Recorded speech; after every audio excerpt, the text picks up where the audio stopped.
గోవింద్ రెడ్డి గారు చచ్చిపోయిన రోజే చంపింది అవినాష్ అని మేము ఆరోపించలేదే. మాకేం అవసరం ఉంది అవినాష్ భవిష్యత్తును పాడు చేయడానికి? ఏం చెప్తున్నారు జగన్మోహన్ రెడ్డి గారు? బహిరంగంగానే ఈ రోజు చెప్తున్న మాట, అవినాష్ అమాయకుడు అని నేను నమ్ముతున్నానట, అందుకే ఎంపీ టికెట్ ఇచ్చాను అట. ఎందుకు నమ్ముతున్నారన్నా జగనన్న గారు అంత గుడ్డిగా అని అడుగుతున్నాం. మీకు దేవుడు ఇంగితం ఇయ్యలేదా? మీకు ఆలోచించుకునే శక్తి లేదా? గుడ్డిగా ఎందుకు నమ్ముతున్నారు? సిబిఐ అన్ని ఆధారాలు చూపుతుంది కదా. చంపిన వాళ్ళు, చంపించిన అవినాష్ గారు ఇద్దరు గూగుల్ టేక్అవుట్స్ లో వాళ్ళ లొకేషన్ మ్యాచ్ అవుతుంది అని చెప్తున్నారు కదా. మరి ఎందుకు నమ్మటం లేదు? అవినాష్ గారు చంపిన వాళ్ళు లావాదేవీలు జరిగాయి, డబ్బు ట్రాన్సాక్షన్ జరిగింది, అడ్వాన్స్ తీసుకున్నారు అని సిబిఐ సాక్ష్యాలు చూపుతున్నా కూడా మీరు గుడ్డిగా ఎందుకు నమ్ముతున్నారు? ఫోన్ కాల్ రికార్డ్స్ ఉన్నాయి, చంపిన వాళ్ళు అవినాష్ రెడ్డి గారు ఇద్దరి కాల్ రికార్డ్స్ మ్యాచ్ అవుతున్నాయి అని సిబిఐ సాక్ష్యాలు చూపుతున్నా కూడా ఈ రోజు ఎందుకు గుడ్డిగా నమ్ముతున్నారు జగనన్న గారు అని అడుగుతున్నాం. మీకు అన్ని తెలిసి కూడా అవినాష్ను కాపాడుతున్నారు అంటే మీకు ఏ అవసరం ఉంది? ఏ అవసరం ఉంది కాపాడుతున్నారు? జగన్మోహన్ రెడ్డి గారు సమాధానం చెప్పాలి. జగన్మోహన్ రెడ్డి గారు సమాధానం చెప్పాలి. అవినాష్ రెడ్డి గారు అక్యూజ్డ్ గా సిబిఐ చేర్చినా కూడా ఈరోజు జగన్మోహన్ రెడ్డి గారు ఇన్ని సంవత్సరాలు అవినాష్ రెడ్డిని కాపాడాడో సమాధానం చెప్పాలి. జగన్మోహన్ రెడ్డి గారు మళ్ళీ అక్యూజ్డ్ గా ఉన్న అవినాష్ రెడ్డిని ఎందుకు టికెట్ ఇచ్చారో జగన్మోహన్ రెడ్డి గారు సమాధానం చెప్పాలి. అంతేకాదు సాక్షి ఛానల్ చనిపోయింది వివేకానంద రెడ్డి, ఆఖరికి ఎంత ఘోరంగా ఆయన మెదడు మీద 7 సార్లు గొడ్డలితో నరికి చంపితే ఆఖరికి ఆ ఎముకలు బయటకు వచ్చి ఆ మెదడు కూడా బయటకు వచ్చి ఇల్లంతా రక్తం ఉంటే సాక్షి ఛానల్లో మాత్రం గుండెపోటుతో చచ్చిపోయారు అని ఎందుకు చెప్పిందో జగన్మోహన్ రెడ్డి గారు సమాధానం చెప్పాలి.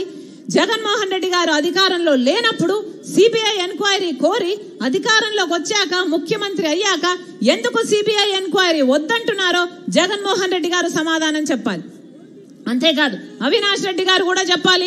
లొకేషన్ ను పిన్ పాయింటెడ్ గా మీది అని చూపిస్తుంటే గూగుల్ టేక్అవుట్స్ లో 50 అడుగుల నుంచి 1000 అడుగుల వరకు తేడా చూపిస్తుంది అని మీరు అంటున్నారే, మరి తేడా చూపించకుండా మీ ఇంట్లోనే ఎందుకు చూపిస్తుందో అవినాష్ రెడ్డి సమాధానం చెప్పాలి.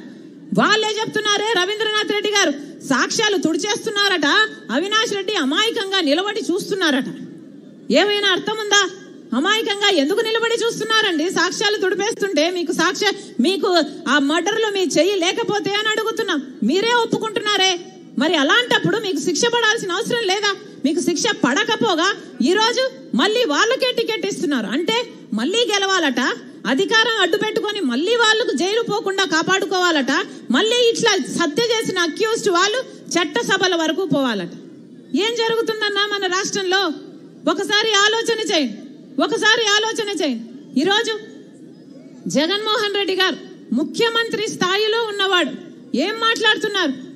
ఇలా బహిరంగ సభ పెట్టి 1000 కొద్ది మగవాళ్ళు ఉన్నారు ఆ సభలో మాట్లాడుతున్నది సొంత చెల్లెల గురించి అని కూడా ఇంగితం లేకుండా నేను వేసుకున్న నా ఒంటి మీద ఉన్న బట్టల గురించి జగన్మోహన్ రెడ్డి గారు ప్రస్తావించారు అంటే ఎంత దిగజారుడు రాజకీయాలు చేస్తున్నారు వీళ్ళు.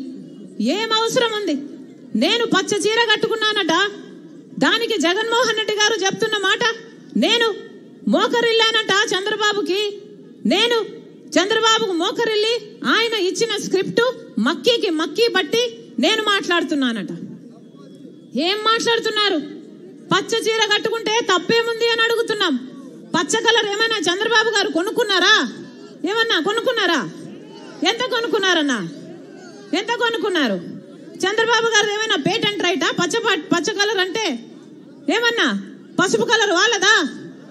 జగన్మోహన్ రెడ్డి గారు మర్చిపోయినట్టున్నారు.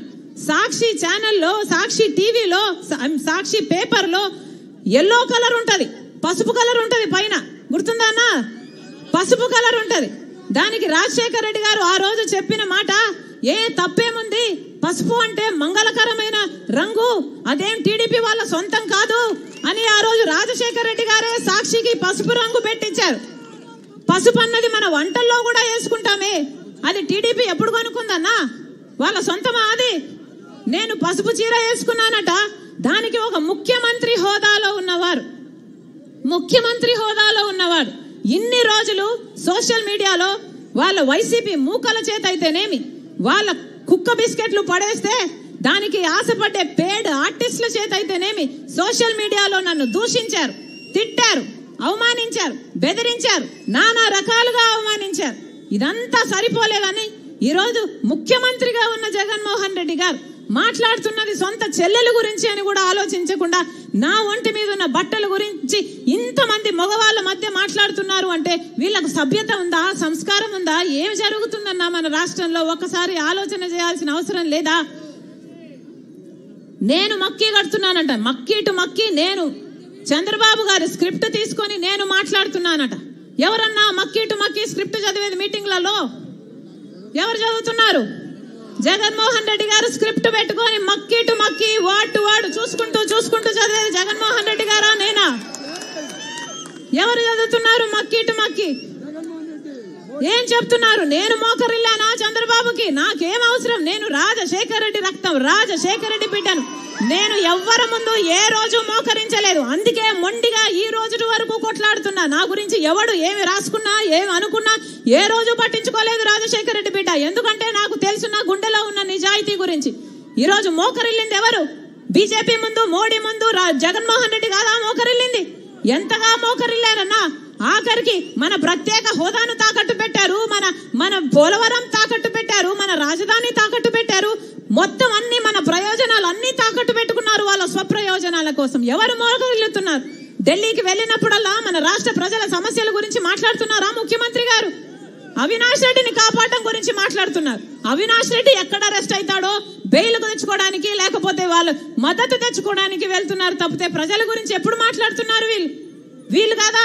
అసలు మోడీకి దత్తపుత్రుడు అని చెప్పడం లేదా? బీజేపీ నాయకులే చెప్తున్నారే జగన్మోహన్ రెడ్డి గారు మోడీకి దత్తపుత్రుడు అని. మరి జగన్మోహన్ రెడ్డి గారు బీజేపీకి వారసుడా, మోడీకి వారసుడా, లేకపోతే రాజశేఖర రెడ్డి గారి వారసుడా? ముమ్మాటికి మోడీకి వారసుడు. ఎందుకంటే రాజశేఖర రెడ్డి గారు బీజేపీని వ్యతిరేకించేవాడు.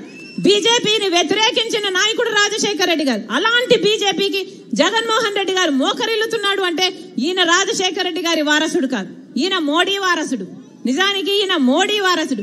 ఆఖరికి మణిపూర్ గడ్డలో క్రైస్తవులను ఊచకోత చేసింది బీజేపీ పార్టీ, ఆర్ఎస్ఎస్ కలిపి. కనీసం అప్పుడైనా నోరిప్పాడా జగన్మోహన్ రెడ్డి గారు? సొంత మతం, మన మతం క్రైస్తవులను చంపేస్తున్నా అప్పుడు కూడా బీజేపీకే మద్దతు ఇచ్చాడే చట్టసభలలో. మరి ఈయన బీజేపీ వారసుడు కాక రాజశేఖర రెడ్డి గారి వారసుడు ఎలా అవుతాడన్నా? ఏం చెప్పాడు? నిండు సభలో నిలబడి నాకు అధికారం ఇచ్చింది ప్రజలకు మేలు చేయాలనుకుంటున్నాను, నేను బంధువులకు మేలు చేయడానికి కాదు నాకు అధికారం ఇచ్చిందని చెప్తున్నారే. అయ్యా జగన్మోహన్ రెడ్డి గారు, ఈరోజు మీకు బంధువులు ఎవరయ్యా? మీ అనుకున్న వాళ్ళు, కష్టాలలో మీతో నిలబడిన వాళ్ళు మీ బంధువులుగా ఇంకా మిగిలాలో లేరో ఒకసారి వెనక ముందు పక్క చూసుకోండి జగన్మోహన్ రెడ్డి గారు. ఈరోజు మీ బంధువులు ఎవరైతే బొత్స అనే ఆయన చట్టసభలో, నిండు సభలో రాజశేఖర రెడ్డి గారిని తిట్టాడు, రాజశేఖర రెడ్డి గారిని అవమానించాడు. అదే సభలో విజయమ్మ గారు అదే సభలో ఉంటే కన్నీళ్లు కూడా పెట్టుకుంది. అలాంటి వాడు బొత్స నా తండ్రితో సమానం అని చెప్పారు మీరు. ఆయన మీకు బంధువు. చెల్లెళ్ళు ఎవరూ లేరు ఇప్పుడు జగన్మోహన్ రెడ్డి గారితో. రాజశేఖర రెడ్డి గారిని తిట్టిన రోజా, విడుదల రజని, వీళ్ళు ఈయనకు అక్క చెల్లెళ్ళు. ఎవరు మీకు బంధువులు? ఎవరున్నారు మీ పక్కన? ఒకసారి చూసుకోవాలి జగన్మోహన్ రెడ్డి గారు. నేను ప్రజలకు మేలు చేయడానికి నాకు అధికారం ఇచ్చారు అంటున్నారే, మరి మీకు ప్రజలకు మేలు చేయాలి అన్న ఉద్దేశం ఉంటే ప్రత్యేక హోదా గురించి ఒక్క ఉద్యమమైనా ఎందుకు చేయలేదు?